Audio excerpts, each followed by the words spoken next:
CSIR net दिसंबर 2019 पूछा हुआ question हमसे क्या पूछा गया था, let f(x) be a real polynomial of degree 4।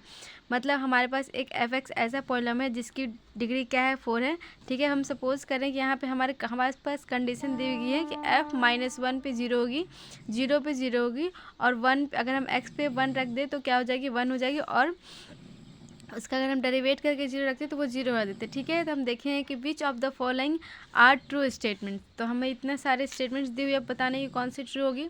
चलिए देखते कैसे सॉल्व करेंगे। गिवन हमारे पास क्या क्या कंडीशन दी हुई है, हमारी जितनी कंडीशन है वो हमने यहाँ पे लिख दी। ठीक है, लेट अस कंसीडर f(x). अब हम क्या करना है कि हमें 4 डिग्री की पॉलिनोमियल एक कंसीडर करनी है, तो हम एक जनरल पॉलिनोमियल कंसीडर कर लेंगे 4 डिग्री की। ठीक है, और फिर now use the condition in equation 1। इस इक्वेशन 1 में हम क्या करेंगे, जितनी कंडीशन है सारी कंडीशन क्या करेंगे, अप्लाई करेंगे। ठीक है, एक एक करके। तो हम जब f -1 इक्वल्स टू 0, मतलब जब x की वैल्यू -1 होगी तब हमारी फंक्शन क्या होगी, 0 हो जाएगी। तो हम इसे पुट करेंगे, तो हम पुट करके देखते हैं तो क्या आती है हमारी फंक्शन की value, a + b + c - d equals to 0 हो जाती है। ठीक है, नेक्स्ट हम देखेंगे जब f(x) 0 पे क्या आ रही है, 0 आ रही है, तो जब हम x वहाँ पे 0 रखें तो क्या हो रही है, 0। तो यहाँ पे जहाँ जहाँ x है वहाँ पे 0 रख देंगे, तो वैल्यू किसकी बराबर, -d इक्वल्स टू क्या हो जा रही है, 0 हो रही है। ठीक है, नेक्स्ट हम क्या करेंगे कि जहाँ यहाँ पे दी हुई है हमारी क्या, f(1) पे क्या हो रही है, 1 हो रही है, तो जहाँ जहाँ x है वहाँ पे हम 1 रख देंगे। तो हमारी क्या देख रहे हैं कि a - b + c - d equals किसके बराबर है, 1 के बराबर है। ठीक है, और हम जान रहे हैं कि इस इक्वेशन से -d किसके बराबर है, 0 के बराबर है। यहाँ पे हम लोग -d क्या कर देंगे, 0 लिख देंगे, तो हमारी इक्वेशन क्या बन गई, a - b + c इक्वल्स क्या हो गई, 1 हो गई। ठीक है, आगे इसको हम सॉल्व करके देखेंगे, a + c इक्वल्स किसके बराबर, b + 1 के बराबर है। ठीक है, अब क्या करेंगे हम a + c, अब इस -d और a + c की जो वैल्यू इसमें हम पुट कर देंगे। जब हम पुट करेंगे तो देखेंगे कि हमारी वैल्यू की क्या, हमारी जो वैल्यू क्या आ रही है b की, वो आ रही है -1/2। ठीक है, अब क्या करेंगे, d और b की जो वैल्यू है वो हम इक्वेशन 1 में पुट कर देंगे इस फंक्शन में। ठीक है, तो नेक्स्ट क्या है, now putting the value of b and d in equation 1। तो इस इक्वेशन 1 में हम क्या करेंगे, b और d की वैल्यू पुट कर देंगे। तो वैल्यू पुट करने के बाद हमें क्या मिलता है, a x⁴ + 1/2 x³ + c(x²). ठीक है, अब बोल रही क्या, अब इसका डेरिवेशन करेंगे। जब इसका हम एक बार फर्स्ट डेरिवेटिव करेंगे, फर्स्ट डेरिवेटिव करके हमें वैल्यू क्या मिल रही है, ये मिल रही है। हमें कंडीशन क्या दी हुई है कि f'(0) पे क्या है, ये 0 को सेटिस्फाई कर, 0 की तरफ जा रही है। तो हम क्या करेंगे, यहाँ पे जहाँ जहाँ अगर हम x की वैल्यू अगर हम 0 रखते तो वो क्या हो जा रही है, ये हो जा रही है हमारी f'(0) पे जा रही है, मतलब ये कंडीशन को होल्ड कर रही है। ठीक है, तो अब हम इसे क्या करेंगे, डबल डिफ्रेंशिएशन करेंगे और इसका ट्रिपल डिफ्रेंशिएशन करेंगे।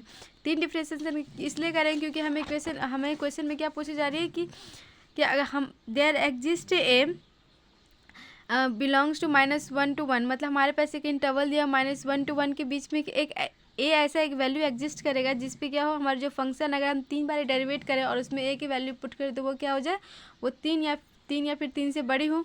ठीक है, तो हम अभी पुट करके चेक करते हुए देखते हैं हमारे पास एक वैल्यू, अगर हम -1 to 1 के बीच में अगर एक वैल्यू ले ले, वो क्या है, अगर हम ए को 0 ले लेते हैं तो हम अगर हम 3 बार डेरिवेट करके अगर उस पर हम वैल्यू रखेंगे ए का, तो वो क्या हो जाए, हमारी फंक्शन क्या, ये 0 हो जा रही है।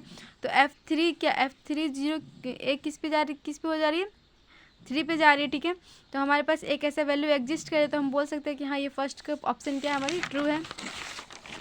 सेकेंड हम देखेंगे, सेकेंड हमें क्या कह रही है कि अगर हम f3 को अगर 3 बार डेरिवेट करके अगर उसमें एक वैल्यू लेते हैं तो वो क्या होगा, 3 हमेशा 3 या फिर 3 से बड़ी या फिर बराबर होगी फॉर ऑल ए। अगर ए -1 to 1 बीच के इंटरवल में कोई भी अगर हम वैल्यू लेते हैं ए की, तो वो हर एक वैल्यू के लिए सेटिस्फाई करेगी। तो ना हम चेक कर लेते हैं, अगर हम ए की वैल्यू -1/2 ले लें तो -1/2 अगर हम रखते हैं तो यहाँ पे हमारी वैल्यू क्या हो जाएगी, -12x + 3। तो -12x अगर 12x + 3 होगी, तो अगर यहाँ पे अगर हम x की वैल्यू अगर हम क्या रखते हैं, अगर हम 1 ले लेते हैं तो ये हमारी जो फंक्शन क्या हो जाएगी, लेस देन 3 हो जाएगी, जो कि ऑप्शन को सेटिस्फाई नहीं कर रही। तो हम कह सकते हैं कि हमारा जो फंक्शन है ये हमेशा होल्ड नहीं करेंगे, फॉर ऑल ए के लिए ट्रू नहीं है। ठीक है, उसके बाद हम देखेंगे क्या, ऑप्शन सी और ऑप्शन डी।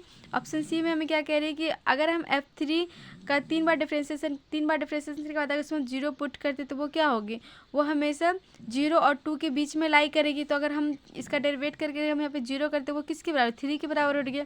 तो हम कह सकते हैं कि ये 3 तो इसके बाहर है, तो हम कह सकते हैं कि ये ऑप्शन क्या है मेरा, इनकरेक्ट है। तो ये इनकरेक्ट होगी। डी ऑप्शन हमें क्या कह रही है कि इसका अगर हम 3 बार डेरिवेट करके हम 0 पुट करते तो वो हमेशा 3 या फिर 3 से बड़ी होगी। तो हाँ, ये अभी हमने देखा था कि ये 3 होगी। तो ये हमारी ये स्टेटमेंट क्या होगी, करेक्ट होगी। तो इस तरह से हम कह सकते हैं कि हमारा फर्स्ट ऑप्शन और last option D, option A और ऑप्शन बी क्या है हमारा ट्रू है। ठीक है।